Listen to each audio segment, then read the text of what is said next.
में था, 4 लड़का सफर में है, उसमें से एक लड़का नमाजी था बेचारा। मसाला पता नहीं, मसला नहीं जानता है, लेकिन नमाज पढ़ता था। अब वो नदी के किनारे देखा कि नमाज का टाइम हो गया, तो 3 साथी से बोला कि भाई असर का टाइम हो गया है तो नमाज पढ़ लें, तुम लोग पढ़ोगे? बोला हाँ पढ़ लेंगे, तुम पढ़ोगे तो हम लोग पढ़ लेंगे। बोले ओ मौली साहब बस्ती में मौली साहब नमाज पढ़ावे जी, यहाँ क्या पढ़े थे? तो लड़का बोला कि हम पढ़ाएंगे। बोला तुम पढ़ाओगे तो हम लोग भी पढ़ लेंगे। नदी में वजू बनाया, वही खड़ा हो गया। अल्लाह अकबर। एक इमाम 3 मुक्तदी। अब नमाज पढ़ ही रहा था, अब दरिया में एक मछली उछली, बड़ी मछली थी, भाम। एक आदमी बोलिए भैया की कूद जी हो? बोला कि तुमको मसला मालूम नहीं है कि नमाज में नहीं बोलना चाहिए? तो तीसरा बोला कि हम नहीं बोले। इमाम साहब बोले कि अल्हम्दुलिल्लाह तुम लोग की किसी की नमाज नहीं हुई, हमारी नमाज हो गई, इसलिए हम नहीं बोले। इमाम साहब ने एक आदमी को कहा कि भाई तू नमाज क्यों नहीं पढ़ता?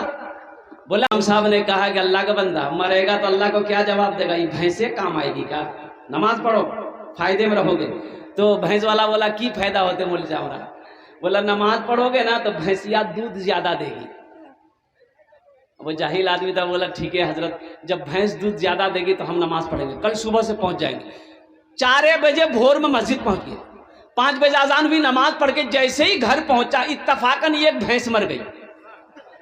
बोला हे देखो अब ये फजर पढ़ लो जी, अब ये एक भैंस मर गई।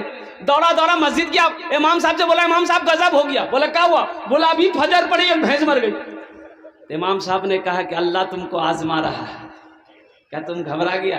बोला नहीं घबराया। बोला जो घर चले आए, जोहर की अजान हुई तो बड़ा डरते डरते मस्जिद आया कि कहीं दूसरी भी ना चली जाए। नमाज पढ़ के जैसे ही गया इत्तफाकन दूसरी भैंस भी मर गई। बोला हम समझ गए 5 वक्त की नमाज है, 5 चली जाएगी। और भैंस जो मर गई उसका बच्चा रो रहा था, चिल्ला रहा था। उसको क्या बोलते हैं भैंस का बच्चा को? पर्रू की बोले जो पर्रू। वो चिल्ला रहा था, इसको गुस्सा आया, बोला कि ये सब तो चली गई, फर्ज पढ़े चली गई, तुम्हारे लिए फर्ज नहीं पढ़ेंगे, 2 रकात नफल पढ़ेंगे ना, बस तुम चले जाओ। पीछे जो लोग खड़े हैं उनसे मेरी गुजारिश है कि मेरे बच्चों बैठ जाओ। वो लास्ट टाइम आया बेचारा, वो बैठने ही वाला था कि हजरत एक जुमला बोले कि लोगों इस्लाम कितना पीछे है। वो सुन लिया, बोली मौलवी साहब हमरो नाम क्यों जाने जी हो? वो बेचारा पीछे नहीं बैठा, आके बीच में बैठा।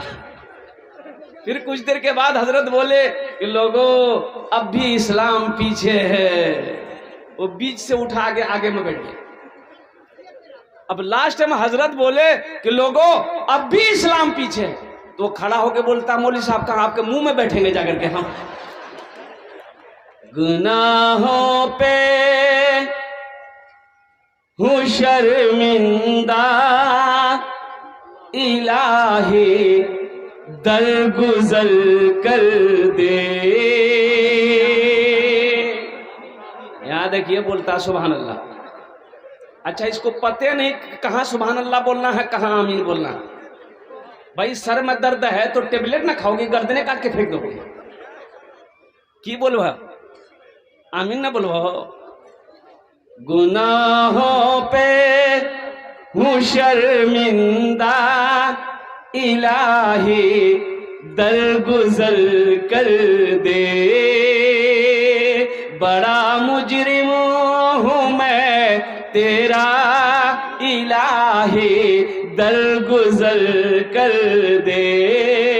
खता कोई नहीं छोड़ी कभी सिया नहीं छोड़ा। बस अब करता हूँ मैं तौबा इलाही दरगुजर कर दे। आमीन बोले तो। खिलौना हाथ का अपने बना रखा है शैतान ले अपना तू बंदा इलाही दरगुजर कर दे।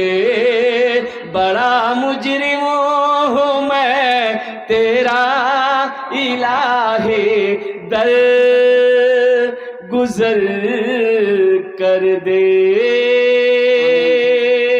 आमीन बोले तो अल्हम्दुलिल्लाह। एक बात याद रखिएगा, ओ मेरा रब जिसके कब्जे में हम सब की जान है, कुर्बान जाओ उनका जिक्र करना, उनका जिक्र सुनना, ये सआदत मंदी खुश नसीबी की दलील है। नहीं तो मेरे भाइयों, इसी मखना बस्ती में बहुत सारे भाई मेरे घर में सो रहे होंगे, बहुत सारे भाई सो रहे होंगे, तो बीवी कह रही होगी जाना हो जलसा में न जो हमरा पता चले। रखिएगा, मेहनत, अल्लाह किसी की मेहनत को जाय नहीं करता है, और नेकी कभी जाय नहीं होती है, नेकी कभी जाय नहीं होती है। वो मेरा रब जो खिलाता है, वो मेरा रब जो पानी पिलाता है, वो मेरा रब जो मीठी नींद सुलाता है, वो मेरा रब जो सुला कर फिर उठाता है, वो मेरा अल्लाह है, वो मेरा खुदा है, वो मेरा रब है।